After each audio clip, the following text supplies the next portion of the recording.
welcome to another hotspot where, as I was saying before, you get the feeling that the thought is warming up. It's where the people are thinking the most exciting thoughts, and it's what people are talking about. I've been trying to find a theme with all these people. I think the theme is trust and insecurity, and how we cope with that in our world. On my left is Randy Foutch, who's the president and CEO of Foutch Consulting, and he's actually founded, I said 3 oil companies to him, and he said 4. So there we'll talk about Russia and energy security. Sourabh Satish is an architect with Symantec. Siuta is with HP Halo, and we'll talk about video conferencing. Carlson is the director of tech strategy at Microsoft, and in the shadow, bring your chair in a bit. I think they just changed the light. Come right in. Heidi Larson is in Harvard, and she's going to talk about rumors and the way in which they fly around the world faster than truth can get its shoes on, and what the implications of that are. Let me start with you, Heidi, first of all. Tell me about your work and what you're doing now.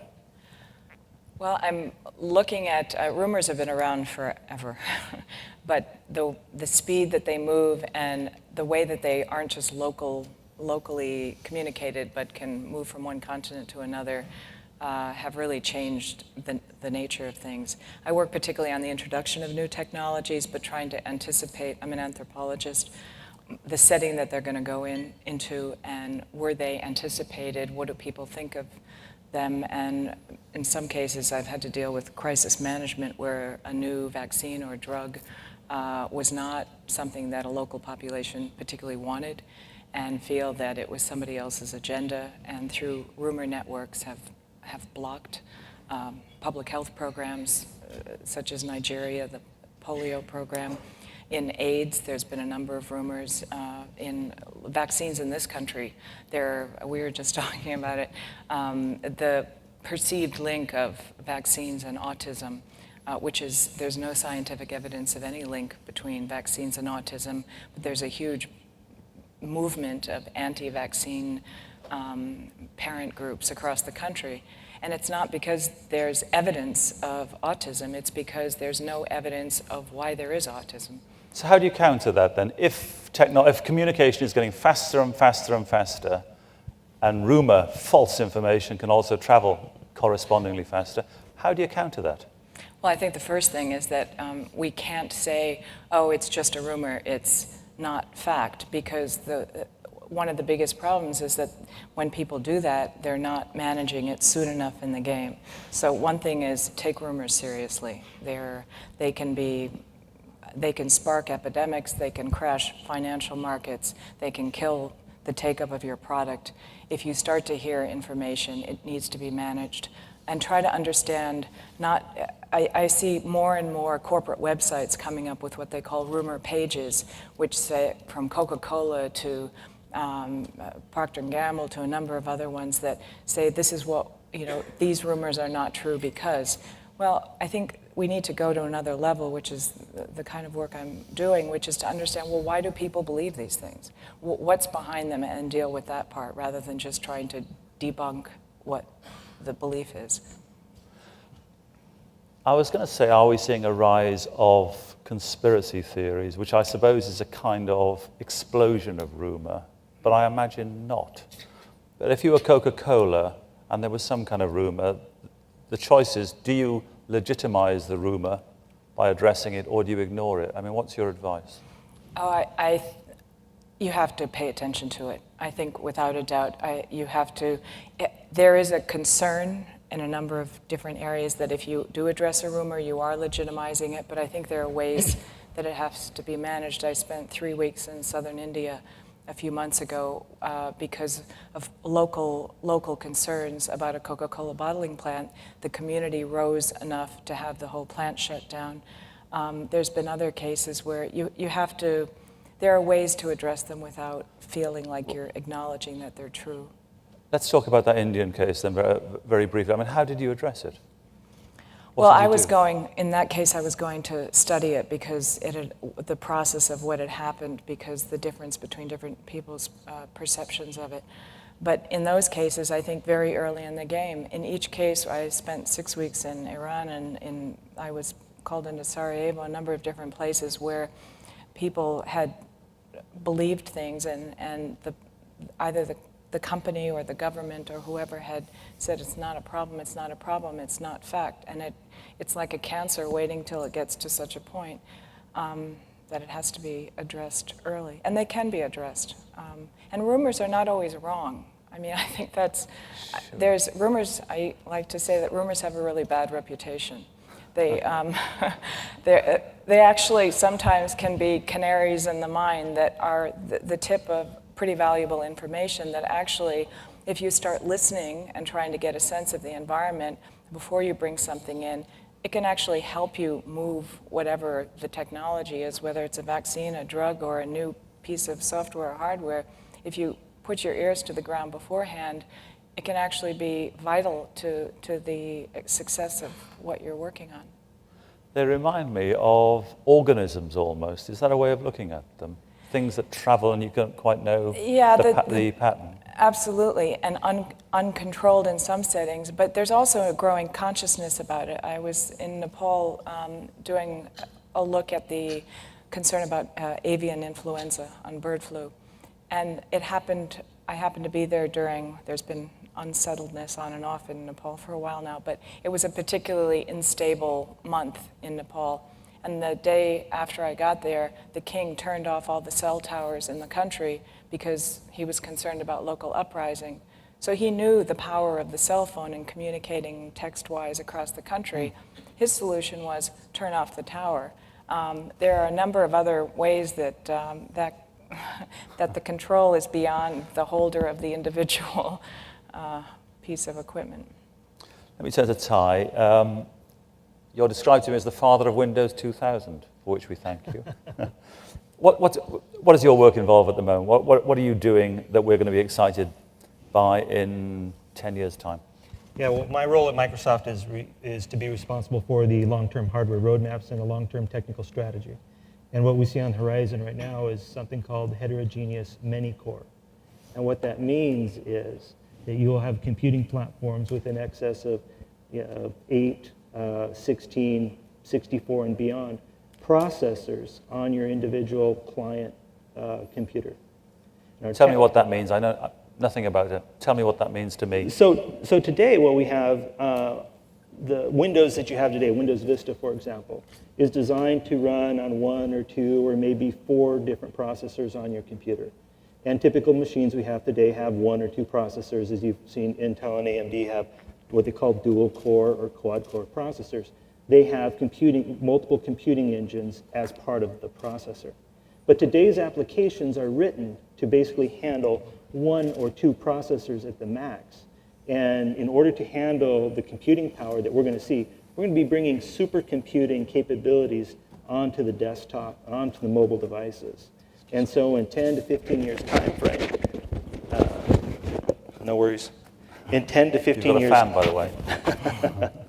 In 10 to 15 years time frame, we're going to have incredible computing power, both on the client side, on the desktop and the mobile devices, but also in what will be the mega data centers. And the challenge will be bringing that ecosystem up that understands how to write programs, what we call parallel or concurrent programming to those systems. So Windows itself will fundamentally be changed as well. Is what you're saying that the technology is moving so fast that the creative process can't quite keep up? That's correct. The industry is moving so fast in that there's been a lot of challenge to do incremental upgrades to applications. But we're now faced with something that's on the order of a sea change in the computing platform, that what we've seen in the past with fundamental changes and adding one and making the processing power faster and faster, we're now going to so fast in this race that the applications now have to be fundamentally redesigned.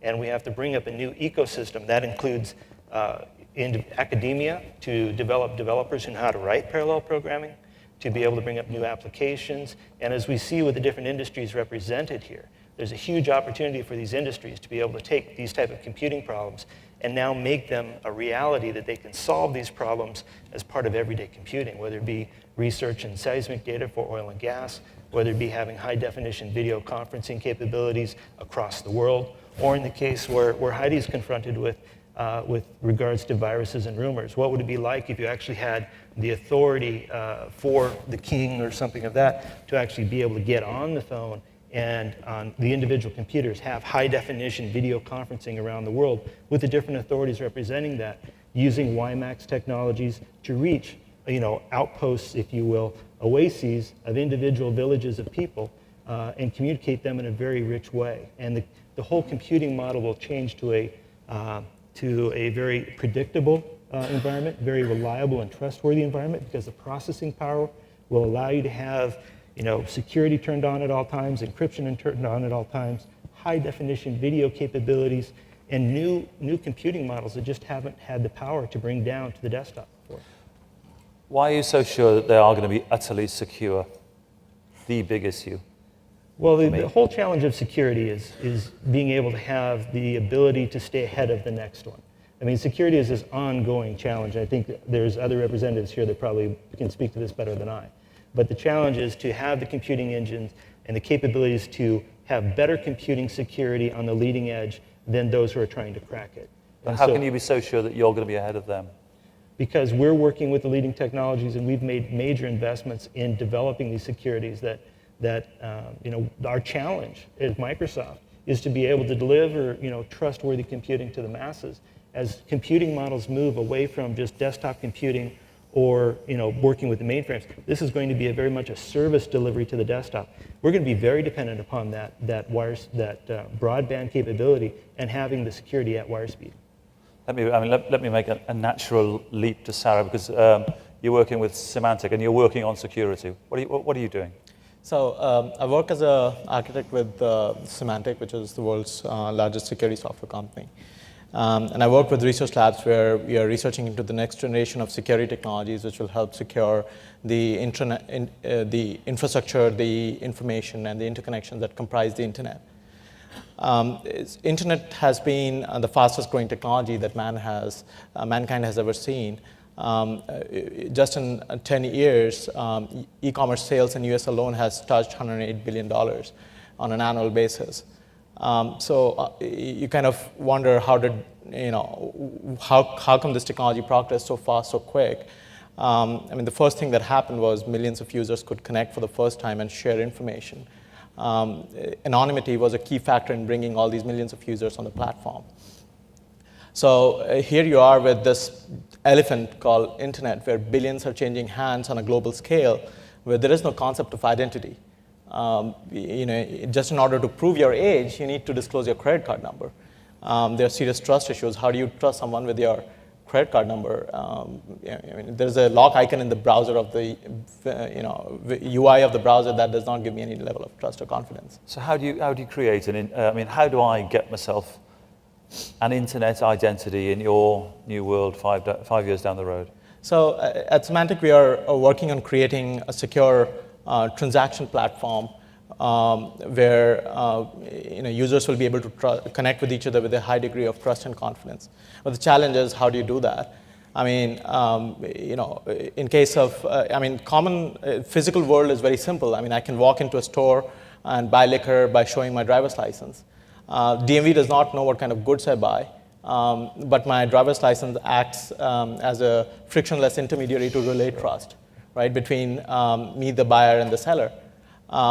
So at Symantec, we are envisioning at creating an identity platform for the internet where users can go and enroll themselves at identity brokers who will be able to validate and verify the information about the users and issue identity tokens that they can disclose as part of the identity transactions. What third-party institutions which will validate us, as it were? So there will be parties called identity brokers, which the consumers will be able to go to and register their information. They'll be able to validate your age, your work address, your home address, even your club membership. Things like student membership or senior discounts are very common things in the physical world, but are not possible in the online world simply because it cannot happen without huge investments. And each merchant will have to do that huge investment for their own benefit, whereas these identity brokers can do that in a central fashion for the benefit of the consumers and the merchants. And at Symantec, we are hoping to be one of those identity brokers. Should I worry that an institution in cyberspace, outside law or whatever, can say yay or nay to a transaction that I'm about to make and will know everything about me? Should I worry about that? Privacy is paramount. I mean, the clever thing or the interesting thing that has to happen is identity and anonymity has to be combined, though it kind of sounds a little strange. But technologies are emerging and protocols are coming to light where we can take advantage of such a platform where the user is in full control of the identity and can decide whom to present the identity and what attributes of the identity need to be disclosed. And the identity broker need not know whom you're disclosing it to. I mean, if we were to be an identity broker, we would not know where you're presenting our identity as long as that identity which is being presented has been verified by us. And so you, the merchant, can trust on the fact that the user is indeed saying true things about himself. There's lots of rogues out there. And we are careful and watching close. Let me turn to you, Ray. You're working on high-definition video conferencing. Tell me what it's going to be like. Well, it's HP. It's the HP Halo program, which is HP's telepresence solution. We introduced it almost 2 years ago, and we're trying to distinguish it from video conferencing. Video conferencing carries a bit of a bad reputation, not so much because of the systems themselves, but because of the network that limits their usefulness. Quality problems, reliability problems, complex controls, though, in some cases, all get in the way of the purpose of getting together through some type of video connection. And Halo overcomes that. How?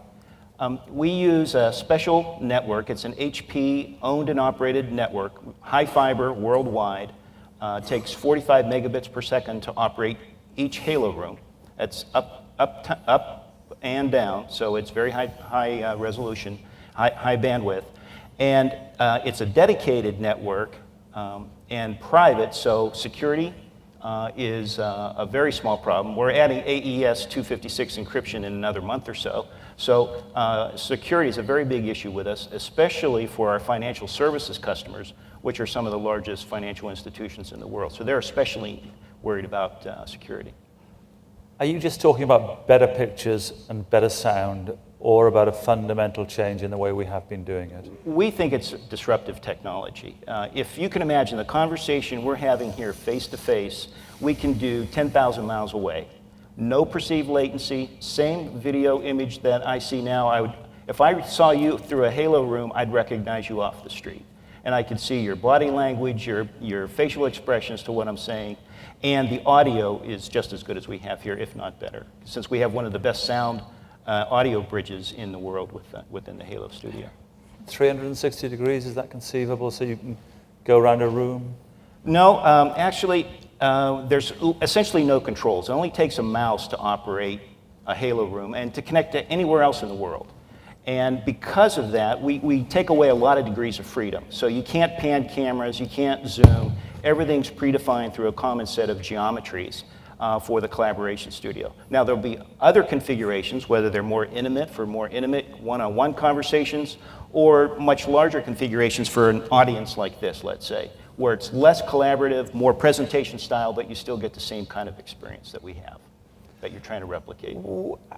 How are we going to use these things? I mean, I'm a little bit suspicious of things where you can't buy somebody a drink and you can't schmooze and you can't grab their arm or whatever it may be. Well, they're being used today. The future is today with Halo.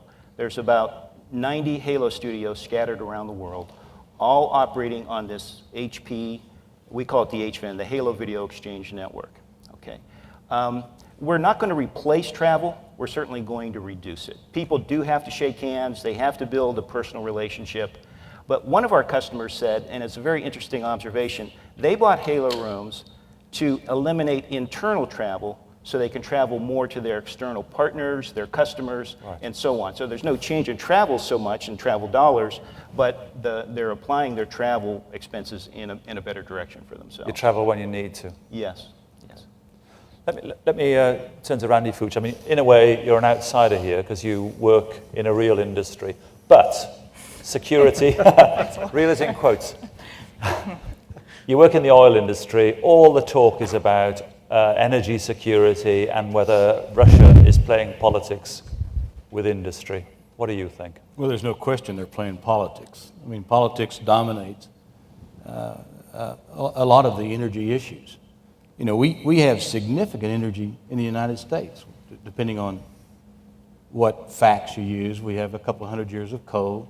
We've got plenty of natural gas. We really don't have an energy problem here. We have a gasoline problem. We're short crude, and we're short the mechanism to refine the gasoline. And that's principally a political problem here also.